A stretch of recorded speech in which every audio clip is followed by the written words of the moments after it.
profile of Dr. Sarukesi. He is the Vice Chancellor of Hindustan University, Chennai, and has a distinguished career spanning 40 years. After his graduation in mechanical engineering and his post-graduation in production engineering, he went on to do his PhD from the University of Warwick, UK in the year 1982. His specialization is in technological information systems, computer simulation, computer applications, and a host of other fields. He has been honored and awarded the awarded commendation for his work in information technology by the government of Tamil Nadu, and he has published 42 research papers in international conferences, other journals. I welcome you, sir, for today's discussion. Very good evening to all of you. Respected Chairman Dr. Suresh, Dr. Vasagam, Dr. B.B.A. Rao, other dignitaries on the dais, and delegates for this Indian Technology Congress for the 2 days. The topic that has been taken is, one of the main topics is innovation, but the topic for this panel is actually the technological education and research, how to make it world class. I will first venture into how we can bring up the technological education to a higher standard. One of the points Dr. Suresh very clearly said, we need quality teachers.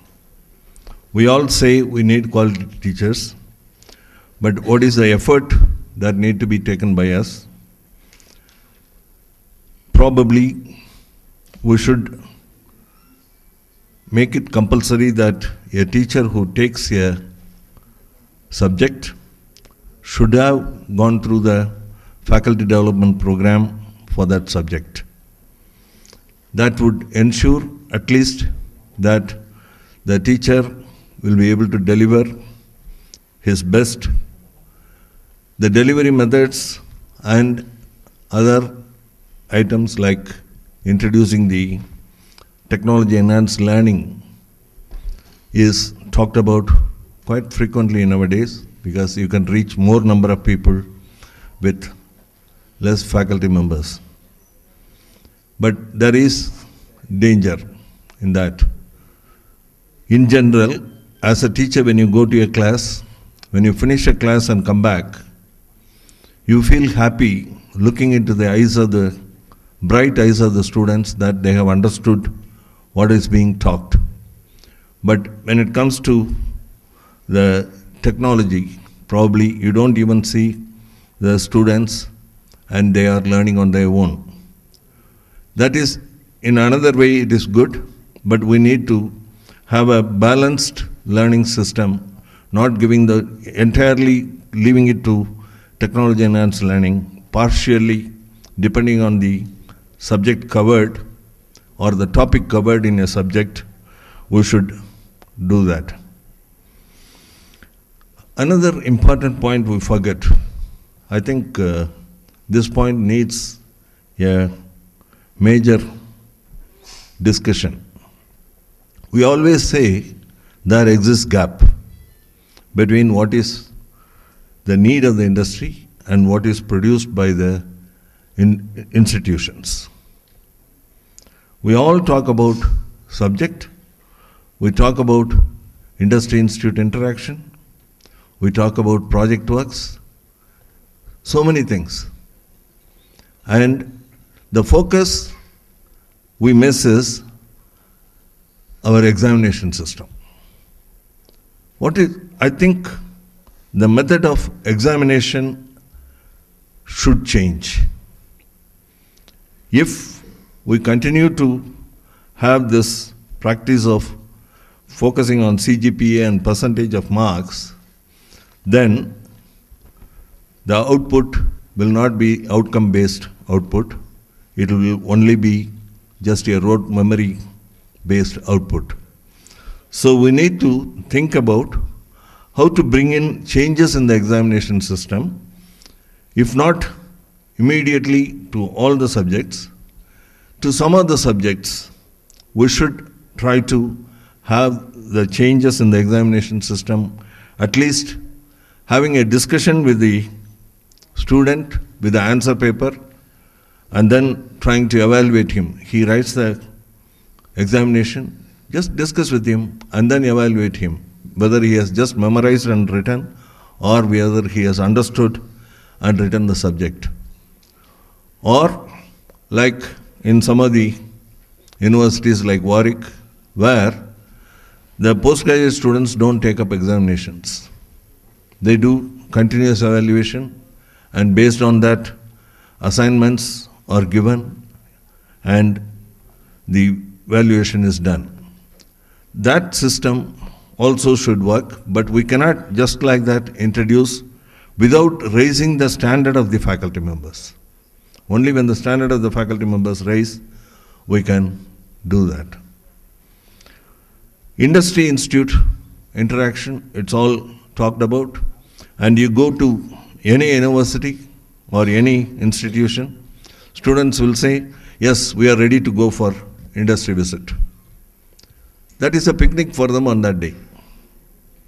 But we need to really focus on how the industry visits need to be taken up.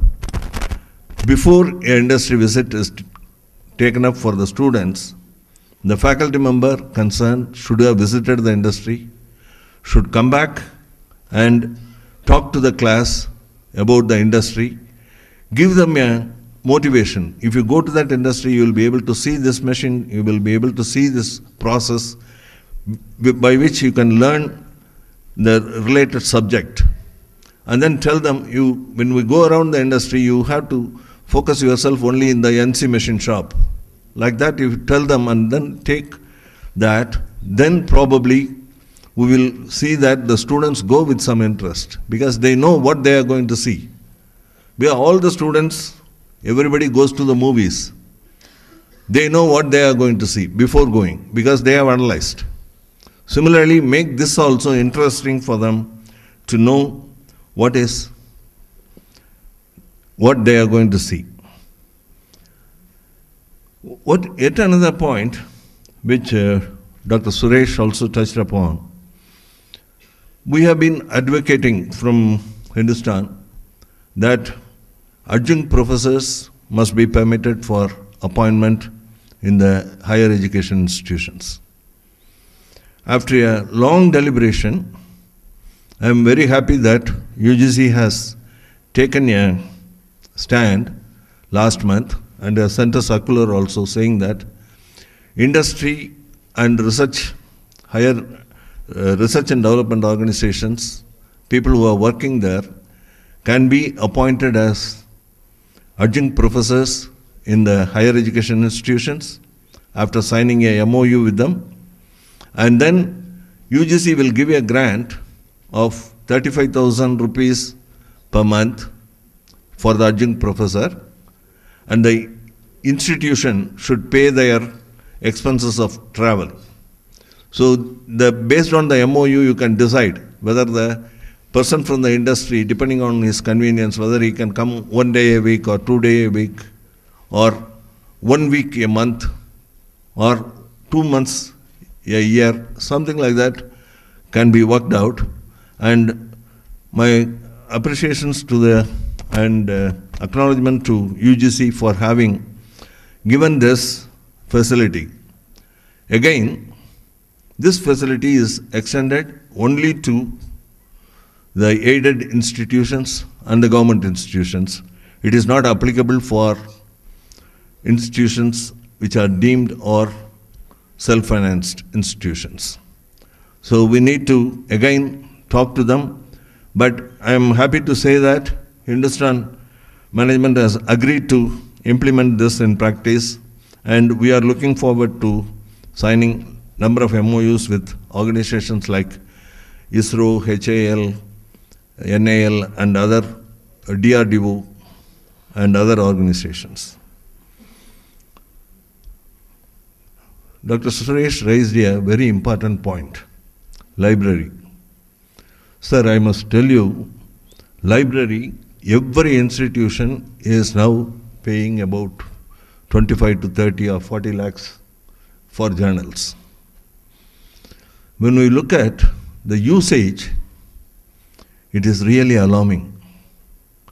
Not even, we don't use it, even probably 5% of the teachers or 10% of the teachers use them.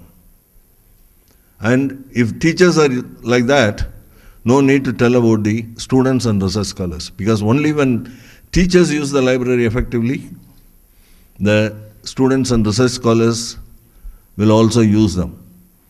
So something need to be done, and this is an effort which we need to do is arrange for a number of technical seminars and other activities. This is really mind-boggling, because if we have at our home something worth 23 lakhs and if we are not using it, will we buy that? No. But here, in order to bring in quality, we say that you must have all these journals. All these journals are bought, but it is not used. So, again, the base goes back to quality faculty members. If the quality faculty members are there, they will certainly use the library and they will certainly do the needful. That is on the technical education, what we need to do. Now, let us look into the research side. In research side, we get number of applications for doing research. Dr. Suresh informed that if somebody is doing research, they ask, why you didn't get a job? Am I right, sir? But that is not the case now. People register because when they finish, they can see that their salary will be double-fold, twofold. That is the motive with which most of the people register for research. The passion for research has completely gone out. In order to bring in the passion for research, we need to have the faculty members to organize number of conferences, seminars, symposiums, workshops, and also we should encourage them to go and attend that.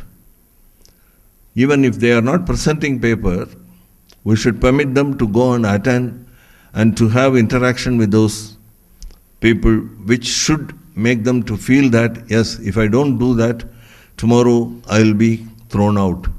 So they need to go in and start thinking about conducting conferences, workshops. Another best way, one of the best ways, is to initiate setting up of centers of excellence. The idea of setting up of centers of excellence develops not just the area in which you are developing, but it also brings in a team of people to work in that area. Thereby, your institution gets identified that if it is aircraft maintenance engineering, if it is automobile engineering, go to such and such institution. Like that, you set up centers of excellence, and we have already set up 6 centers of excellence in this regard with various foreign university tie-ups, which gives us a technical advantage to go ahead in the publications. Encouraging the faculty members for publishing the research work they have done, registering for patents, everything by the institution would actually help them, and it brings in now competitions amongst them. If you have published 5 papers and if you have got 25,000 rupees from the institution, let me publish 10. It is not just publishing 10, it's also in the refereed journals, because only based on that the publication is recognized. And most of the people who are not aware of the index or who are not aware of the Scopus or Web of Science databases or H-index, what it is, all this, now it's slowly coming up. So probably we are in the right direction in the publication side that we are going about. Another alarming issue in the publication side is there are 2 issues. One is plagiarism. You might have seen in number of people, we had a professor from Switzerland who is one of the selection committee members of the Nobel laureates. He came in and then he showed a paper which was published by a leading technical university in Tamil Nadu, one professor. The same paper which he had published has been published by him in another conference. Now, are we to tell the plagiarism man, the man who has done this copying, or the man who referred and approved that?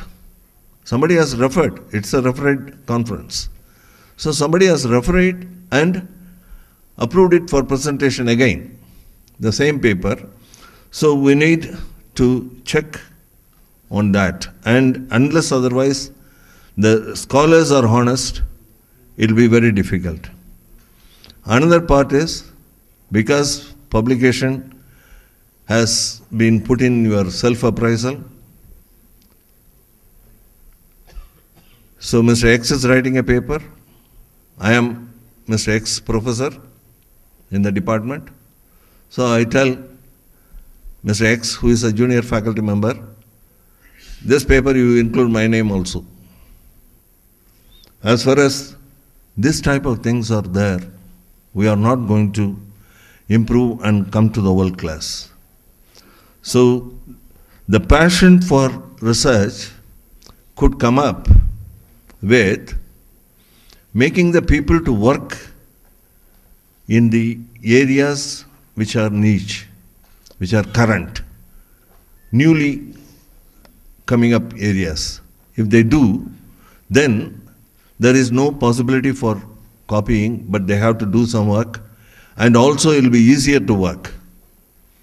For example, in 1956, if somebody writes a computer program for inversion of matrix, I am sure that was a PhD work in 1956, because that came at that time and technology was not available. So people who were working in that area were finding it easier to complete. So take up such new areas that will also make our country to come up with good researchers. And encourage research fellowships. And when a researcher is taken in, the guide or the supervisor must give him proper training. I will just tell you a small anecdote. I worked for research with Professor Bhattacharya.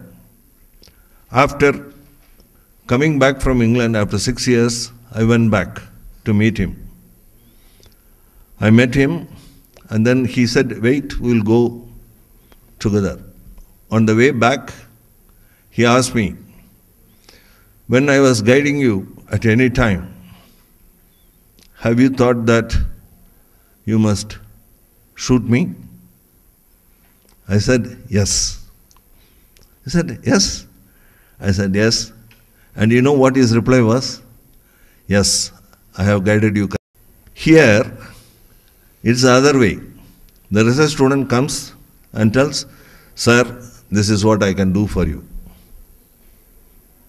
And the guide writes and gives. And this man, how will he guide again? So we need to take up the position as supervisor strictly and should guide them. And most of the people forget the fundamentals. Dr. Suresh very aptly put in the fundamentals in the first 2 years must be strong. But as a student, when he takes up a particular area of research, his fundamentals are checked by just 4 subjects by the research committees. But it is the duty of the guide that he has all the fundamentals needed. So we need to focus in that form, then we will do. Another important point about innovation. We all talk about innovation. I think most of you would have read Edward de Bono. Yes? You have heard about him? He gives a very nice example for innovation. This person is sitting in his living room in probably 1935, 39, something like that. He happens to be an electrical engineer looking at the plain wall. His wife has been calling from the kitchen. This man is not moving, he is listening to the radio. She comes up and asks him, I have been calling you, what are you doing here? He says, I am watching cricket. She says, watching cricket on a white wall?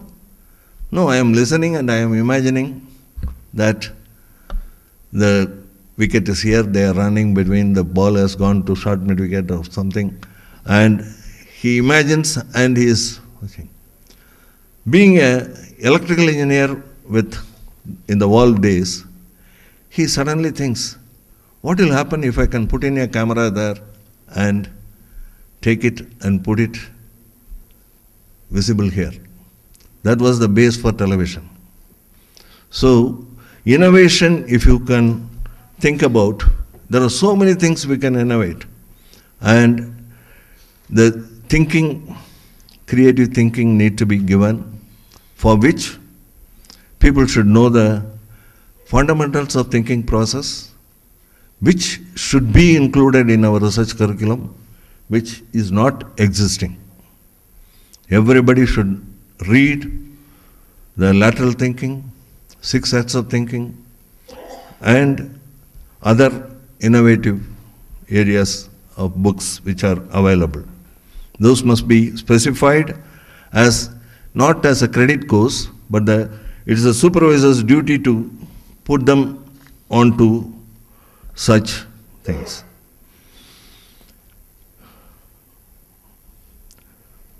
Professor was talking about, Dr. Suresh was talking about publication 200, 900 in China. I would also like to share some of these journals and conferences. These journals and conferences also have become a business. For the sake of publication, people say that you send 6,000 rupees, your paper will be published. For the sake of making money by conducting a conference, one of our faculty members received a letter, you are asked to come and give an invited talk in China. And then what was asked is, you pay $2,000 as a registration fee. And then we found that it is a bogus. You call somebody as an expert, and that expert can tell on what topic they are going to speak. So we need to bring in certain restrictions, otherwise we'll be saying research and we'll be showing the figures, but we will not be producing the right type of people who will do the research, come up with patents and product developments which need to be encouraged. It is not that just theoretical research need to be done. And for all this, one of the basic points is interdisciplinary approach. The faculty members of the departments don't mix with the other faculty members, but if they do mix and share their knowledge, probably research will take a different direction and we'll be moving in the right direction to make India world class. Thank you for the opportunity given. Thank you.